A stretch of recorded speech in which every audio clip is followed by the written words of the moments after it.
এই যে আমার পার্সোনাল র্যাপিডো এসে গেছে গাইস, খুব ফান। আমাকে এই প্রথমবার জীবনে কেউ আনতে এসছে, তাও পড়ানো থেকে। আমার যে কি মজা লাগছে কি বলবো।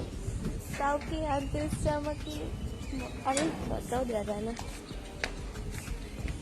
ও অনেকক্ষণ দাঁড়িয়ে আছে, কিন্তু আমার পড়ানো শেষ হচ্ছে না, তাই কি আর করা যাবে দুঃখের সাথে। আমি দৌড়াদৌড়ি করে যাচ্ছি, কারণ বেচারি অনেকক্ষণ দাঁড়িয়ে আছে আমার জন্য। My personal Rapido guys.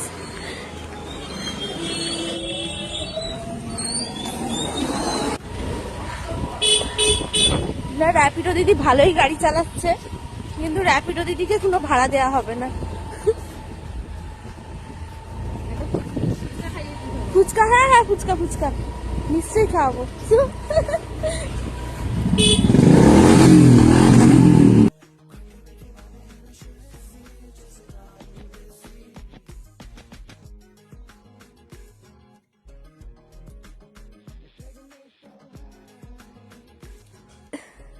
এই তো র্যাপিডো করে নিয়ে এসে আবার আমাকে খেতেও দিয়েছে গাইস। কাকিমা বানিয়েছে টেস্টি টেস্টি ডালিয়ার খিচুড়ি।